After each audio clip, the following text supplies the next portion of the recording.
السلام علیکم ورحمۃ اللہ وبرکاتہ۔ معزز سامعین کرام، سب سے پہلے میں آپ تمامی حضرات کو ماہ رمضان المبارک کی آمد پر مبارکباد پیش کرتا ہوں۔ آج اپریل کی 12 تاریخ ہے اور شعبان المعظم کی 29 تاریخ ہے۔ امید ہے کہ آج چاند نظر آ جائے، ورنہ کل انشاءاللہ الرحمن رمضان المبارک کا چاند ضرور نظر آئے گا اور پھر رمضان المبارک کا مقدس مہینہ ہمارے سروں پہ جلوہ فگن ہوگا۔ معزز سامعین کرام، بڑا ہی برکت والا اور عظمت والا مہینہ ہمارے سروں پہ آنے والا ہے، جس کا انتظار نبی اکرم صلی اللہ علیہ وسلم فرماتے تھے اور آپ اپنے صحابہ کو ماہ رمضان المبارک کی آمد کا اشتیاق دلاتے تھے۔ اللہ کے نبی سید عالم صلی اللہ علیہ وسلم یہ دعا فرماتے: اللہم بارک لنا فی رجب و شعبان و بلغنا رمضان۔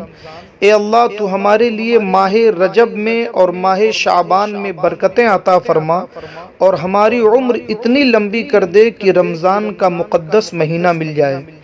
یہ بڑا ہی برکت والا مہینہ ہمارے سروں پہ آنے والا ہے۔ ہم بہت ساری گائیڈ لائنز کو فالو کرتے ہیں، اب ضروری ہے کہ ہم اپنی دینی گائیڈ لائنز بھی تیار کریں اور اس کو فالو کریں، کیونکہ رمضان المبارک کا مقدس مہینہ شروع ہو جاتا ہے اور ہماری تیاریاں ہوتی رہتی ہیں کہ ہم کل سے شروع کریں گے، پرسوں سے شروع کریں گے، اور دیکھتے ہی دیکھتے رمضان کا مقدس مہینہ گزر جاتا ہے۔ میرے عزیزوں، میرے دوستوں، یہ وہ ماہ مقدس ہے جس کی پہلی گھڑی، پہلی ساعت سے ہی رحمتوں برکتوں کا نزول شروع ہو جاتا ہے۔ اللہ کے نبی سید عالم صلی اللہ علیہ وسلم نے فرمایا، اس ماہ مبارک کا پہلا عشرہ رحمت ہے، دوسرا عشرہ مغفرت ہے اور تیسرا عشرہ جہنم سے آزادی ہے۔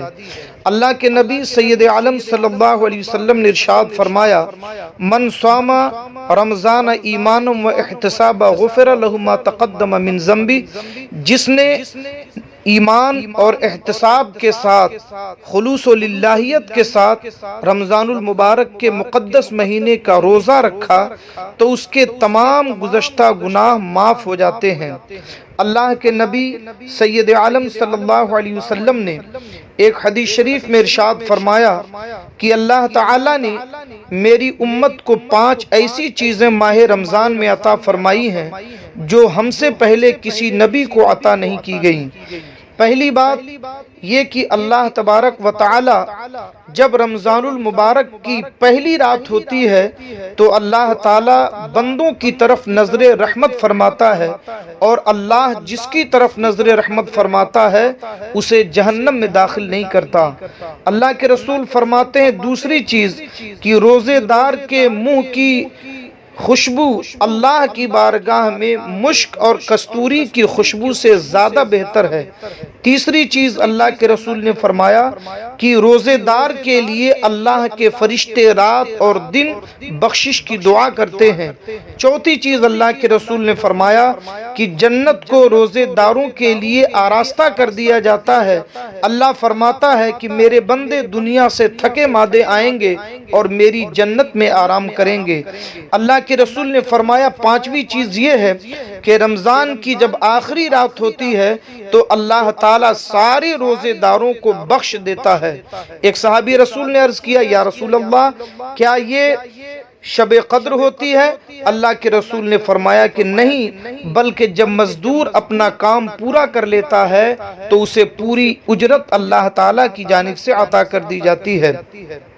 معزز سامعین کرام، یہ وہ ماہ مبارک ہے جس کی بے پناہ فضائل و برکات کتب احادیث کے اندر موجود ہیں۔ اللہ کے رسول نے فرمایا کہ اس ماہ مبارک کے اندر نفل کا ثواب فرض کے برابر ہوتا ہے اور ایک فرض کا ثواب 27 فرض کے برابر ہوتا ہے، بلکہ بعض احادیث میں آیا کہ 70 فرض کے برابر ہوتا ہے۔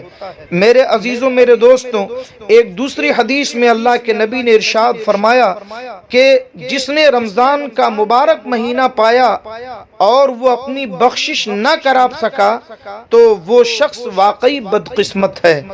تو ہمیں خوش قسمت بننا چاہیے اور رمضان المبارک کے آنے سے پہلے جو وقت ہمیں ملا ہے اللہ کی بارگاہ میں سچی توبہ کر لیں اور اپنے گناہوں پہ ندامت کے آنسو بہا لیں، تاکہ رمضان کی پہلی گھڑی اور پہلا لمحہ جو شروع ہو تو وہیں سے ہم اللہ کی رحمتوں اور برکتوں کو اپنے دامن میں سمیٹ سکیں۔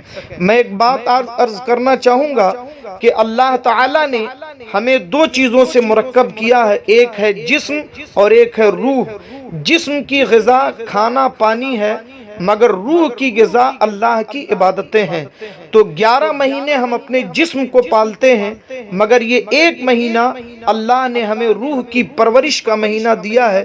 ایسی عبادت کر لیں کہ ہماری روح کے اندر روحانیت پیدا ہو جائے اور اللہ کی محبوبیت ہمیں حاصل ہو جائے۔ یہی وجہ ہے کہ اس پورے مہینے میں اللہ تبارک و تعالی نے ہمیں روزے رکھنے کا حکم دیا، یعنی جو جسم کی غذا ہے اس سے منع کر دیا اور عبادتوں کے ثواب کو بڑھا کر کے ہمارے لیے روح کی غذا زیادہ سے زیادہ حاصل کر کے روحانیت پیدا کرنے کا سنہرا موقع عطا فرمایا ہے۔ میرے اسلامی بھائیوں، یہ رمضان المبارک کا جو مقدس مہینہ ہے ہم نہیں جانتے، ہو سکتا ہے کہ شاید یہ ہماری زندگی کا آخری رمضان ہو، کیونکہ موت اور زندگی صرف اللہ جانتا ہے اور اللہ کے بتانے سے اس کے پیارے حبیب جانتے ہیں۔ اس لیے ہمیں یہ مان کے چلنا چاہیے کہ یہ ہماری زندگی کا آخری رمضان ہے، اس لیے اتنی عبادت کر لو، اتنی عبادت کر لو کہ اللہ تبارک و تعالی ہمارے گناہ معاف کر دے اور ہماری موت آئے تو فرشتے ہمارا استقبال کریں اور جنت النعیم میں اللہ تبارک و تعالی ہمیں جگہ عطا فرمائے۔ اس لیے رمضان کی پہلی رات سے اپنی گائیڈ لائنز تیار کر لیں۔ سب سے پہلے یاد رکھیں، تمام گناہوں سے توبہ کر کے اللہ کی بارگاہ میں معافی مانگیں، گڑ گڑائیں، اپنے ماں باپ کو خوش رکھیں اور جن لوگوں سے آپ نے کسی بھی طریقے کی نافرمانی کی ہو یعنی ان کا دل دکھایا ہو، ان سے معافی کے طلبگار بنیں۔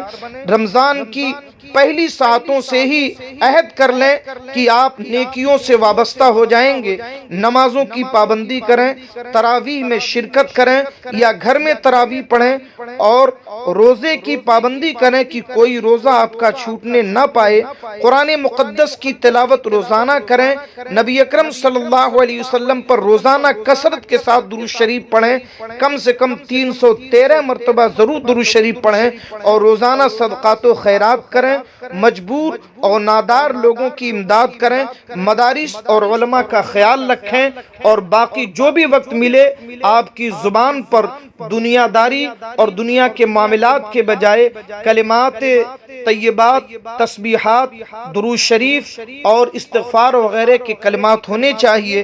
اللہ تبارک و تعالی یہ ماہ مبارک آپ سب کو مبارک فرمائے اور ہم سب کو اللہ تبارک و تعالی اس مہینے میں ہماری خطائیں معاف فرما کر جنت میں جگہ عطا فرمائے۔